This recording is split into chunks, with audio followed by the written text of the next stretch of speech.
এইটো স্বাভাৱিক। মই এইটো ভালকৈ জানো তেখেতৰ মনত অলপ ক্ষোভ থকাটো খুব স্বাভাৱিক আৰু মই অতি সংবেদনশীলতাৰ সৈতে মই তেখেতৰ ওচৰলৈ গৈ তেখেতৰ আশীৰ্বাদ ল'ম। তেখেত আমাতকৈ বহুত অগ্ৰগতি। প্ৰথমতেই বিজেপি দলৰ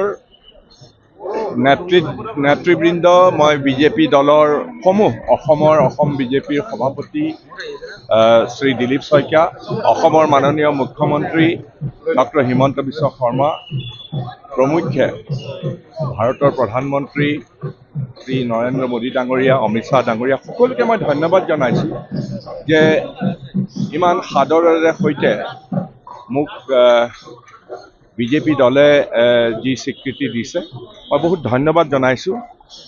আজি মই এয়া পোনে পোনে অসমৰ বিজেপি দলৰ যি মুখ্য কাৰ্যালয় তালৈ মই যাবলৈ ওলাইছোঁ আৰু তাত অসম বিজেপিৰ সভাপতি শ্ৰী দিলীপ শইকীয়া ডাঙৰীয়াই মোক কথাটো জনালে যে তেওঁ অপেক্ষা কৰি আহিছে।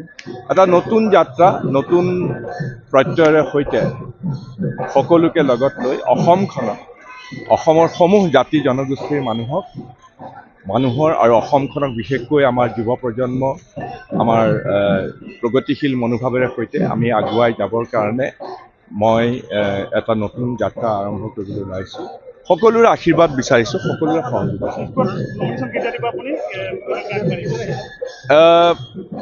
23 তাৰিখৰ ভিতৰতে দিব লাগিব। আমি অলপ মোৰ পৰিয়ালে অলপ চাই মেলি দিব কোনটো সময় দিব পাৰিম। নহয়, চাওক, মই জানো যে বিজেপি দলৰ যিটো সাংগঠনিক যিটো নেটৱৰ্ক খুব সুদৃঢ়। তেওঁলোকে প্ৰত্যেকটো চুবুৰী, প্ৰত্যেকটো পাৰা, প্ৰত্যেক জেগাতে তেওঁলোকৰ খুব বৰ নিয়াৰীভাৱে সাংগঠনিক ভিত্তিটো আছে।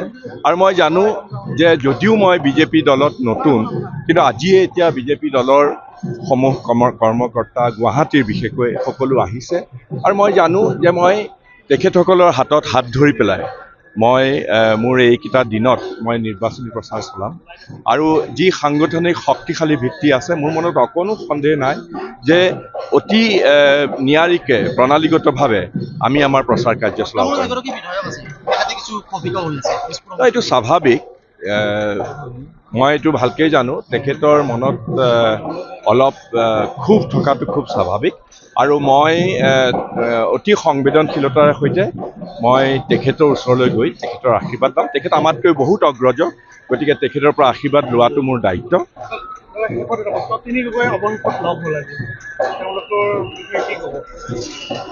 মই শুভেচ্ছা জনাইছোঁ, কিন্তু তিনি গগৈ বুলি নহয়, গোটেই অসমৰ প্ৰত্যেক ভাষা ভাষী ধৰ্ম জাতি জনগোষ্ঠীৰ অলেখ গগৈ, অলেখ বুঢ়াগোহাঁই, অলেখ মিচিং, আমাৰ বেলেগ বেলেগ জাতীয় জনগোষ্ঠীৰ বড়ো, ডিমাচা, কাৰ্বি, আমাৰ ৰাভা, আমাৰ তিৱা, আমাৰ মৰাণ, মটক, আমাৰ সমূহ অসমৰ জনগোষ্ঠীৰ তেনেকৈ হাজাৰ হাজাৰ লাখ লাখ গগৈ বা লাখ লাখ তেনেকুৱা ধৰণৰ আমাৰ অসমৰ যুৱ প্ৰজন্ম আজি ওলাই আহিছে অসমখনক উদ্ধাৰ কৰিবৰ কাৰণে। গতিকে আমিও কান্ধত কান্ধ মিলাই পেলাই একেলগে আগবাঢ়ি যোৱাৰ আশাৰে সৈতে